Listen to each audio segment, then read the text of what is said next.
This is the Hidden Killers Podcast with Tony Bruschi. Stories of shady behavior by the Murdaughs in Hampton County didn't just start with Alec. It goes way, way back. In all this week, we're going to be taking a look at the Murdaughs and their near century of influence of the residents of Hampton County, South Carolina. To take us there, Michael DeWitt Jr., award-winning editor of the 144-year-old Hampton County Guardian, joins us. He's also authoring the book Fall of the House of Murdaugh, to be released later this summer. Eventually, Alex comes around. What do we know about Alex's younger years, his upbringing, his personality, and you know, the way he conducted life prior to the Alec that many of us came to know here in the last year or two? I think to understand Alex, I think we do have to understand his ancestors. Yeah. When we assume that this family has always had wealth and power, that's not 100% true. The first Randolph had money, had family wealth and connections. Well, the Great Depression kind of crippled the Murdaugh family, just like it did everybody else. So when Buster was a young man, his father, Randolph Sr, was broke. He lived on week to week on a solicitor's paycheck, and Buster actually had to work and scrape to become a lawyer. Buster went to Carolina on a football scholarship. That's the only way he could pay for law school. He went on a football scholarship, and he was said to be a good football player. Then generations after that, Buster builds the family wealth back up. He was in office, solicitor's office, for 46 years, and he builds up. And meanwhile, the law allowed, double dipping. He could be a personal injury lawyer, and he could, be solicitor. Okay. Back then. That law has since changed, but so he was making money on both sides of the law, and he built that family wealth back up so that Randolph III and Alex's, siblings, they enjoyed a life of wealth and entitlement and privilege. Mm-hmm. Whereas Buster had to work for it. Now, they all had to work to some degree, obviously. They're talented lawyers. You don't just walk into a courtroom and win a case. Sure. And, they don't just hand out degrees at law school, but nobody had to work as hard as Buster did. But then once Buster was in power, I meant to touch on this earlier, there were numerous allegations against him. They were in the Hampton County newspapers. They were in the state newspapers. He was accused of everything from tax evasion to stealing from clients to one woman. There's a case, and we can get into that later, but there was a case where a woman claimed that he stole her cows. But what's amazing about this is he gets away. Either he uses connections or legal maneuvers in the courtroom or whatever, but he gets away with all this stuff. He was charged by the federal government in the 1950s in a conspiracy, the Great Colleton County whiskey conspiracy.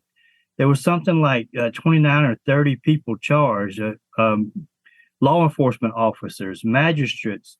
This whole the way it worked is the moonshiners had to pay off the cops and the solicitor in order to make moonshine and not be locked up.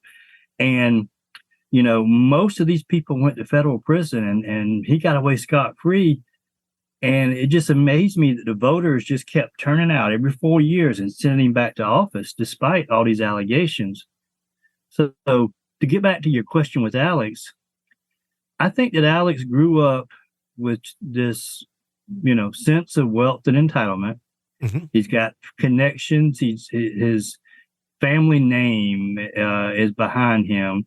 And then he hears these stories about his grandfather, Buster, about, I imagine he sits on the front porch or at the hunting lodge with his dad and his family, and they're drinking bourbon and like, yeah, you remember the time Buster got away with this and Buster got away with that? Yeah.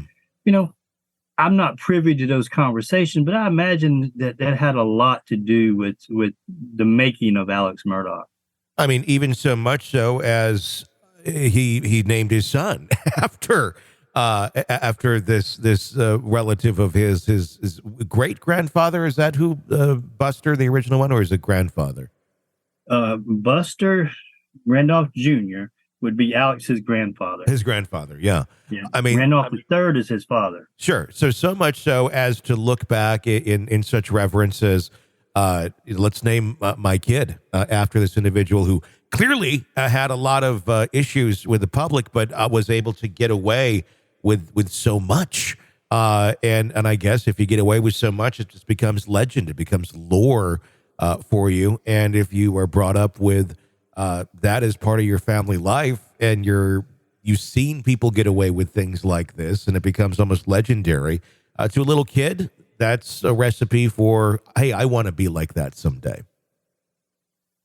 Yeah, it's quite an interesting thing. Obviously the Murdaughs think that their ancestors were great men and heroes, and to some point they were, but they were flawed men. Mm-hmm. And people in the community, I can find 10 people of the older generation right now in Hampton County and ask them about Buster Murdaugh, and I'd say roughly half of them would tell me he was a crook, and roughly half of them would tell me, oh, he was a great man. And, maybe they're all right, mm-hmm. but it's a matter of perspective. Sure. So Alex eventually comes along, and let's talk about his dad a little bit, though, first. What do we know about the history of Alex's father? Did he follow in the footsteps of his dad, or was he his own individual?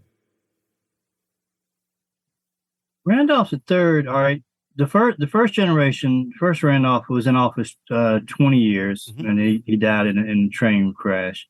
Buster was in office longer than all of them. He was in office 46 years in the solicitor's office, and obviously in the private law firm even longer than that. Randolph comes along, and he served, his father served until he was, later years of life when the state mandated that he retire. Mm-hmm. So Randolph spent the first part of his career as assistant solicitor. He kind of worked under his father, in his father's shadow.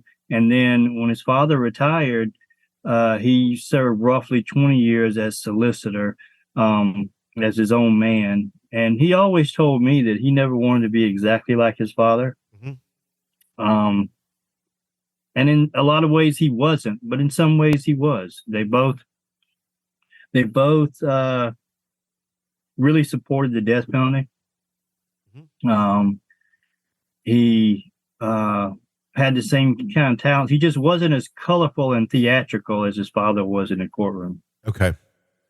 And whereas I think Buster's flaws or weaknesses in his character had to do with greed and power and money, Randolph III was pretty straightforward in the courtroom. I think he had personal demons of a different nature that were his problems. How so? Well, I don't want to go into too much into the land of rumor, but certainly there are stories out there. There's a story about a strip club which we mentioned in the first podcast we did, the Wicked South podcast. There's lots of family drinking legends, and so I don't want to dive too deep without into rumor, but yeah. Things of that nature. Okay. When does Alex start making his first impactful appearances, if you will, in public as an adult, and walk me up to that point a little bit? What do we know about his childhood and the way he handled himself with others? Well, Alex went to public school right here in Hampton County, just like pretty much every other Murdaugh before him. They didn't put their kids in private school, which they certainly could have afforded. They kind of immersed themselves in the community. They went to school with the regular Joes, and that was to their benefit. These are the voters. These are the people who are going to sit on a jury one day. Why remove yourself from the local community? So Alex went to school, Wade Hampton High School, same school I went to. He was a few years ahead of me. I actually went to school with his younger brother, John Marvin. And Alex's mother was a teacher. She actually taught me. She was our middle school English and literature teacher. So the family is very much immersed into the local school district as students. Libby Murdaugh, Alex's mother, was a teacher, and then she was a school board member and a school board chairman. So classmates that I've interviewed kind of all had the same impression of him, that he was kind of a bully, but it was in a situation where if you were in his social circle, you were cool. But anybody that he deemed lesser than him, whether they weren't a cool jock, or they weren't in the same economic circle or whatever, they said he could be quite an ass and quite a bully.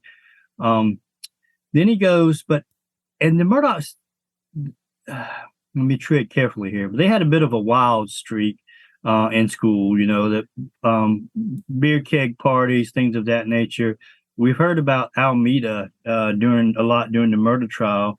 Well, back when we were in high school, Alameda was the party destination. I think there was a field out there behind the house where after the football games on Friday night, if you were one of the cool kids in the in crowd, they all gathered there for bonfires and beer keg parties. And so that was the life, they lived. I've heard stories like if you were hanging out with one of the Murdaughs, you didn't have to worry about getting a DUI when you were leaving the party. You were good to go.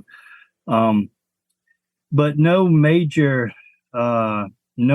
trouble like, the Stephen Smith thing or anything like that. Nothing that I'm aware of. It was just a life of entitlement and parties. And then he follows the Murdaugh playbook of traditions. He goes to USC Law School, fourth generation to attend the USC School of Law. And I think he's the third to play football there.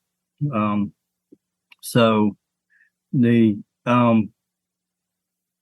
that puts him graduating. I don't have the exact year in front of me, but he finished USC School of Law, and after a year practicing elsewhere, he joins the family law firm. Mm-hmm. This is the Hidden Killers podcast with Tony Bruschi. There is much more to come with Michael DeWitt as we continue to discuss the long era and footprints of control that the Murdaughs had in Hampton County for nearly a century. Be sure to press subscribe so you don't miss any pieces of our conversation. New pieces coming out all this week, Monday through Friday, right here on the podcast. I'm Tony Bruschi. Stay with us.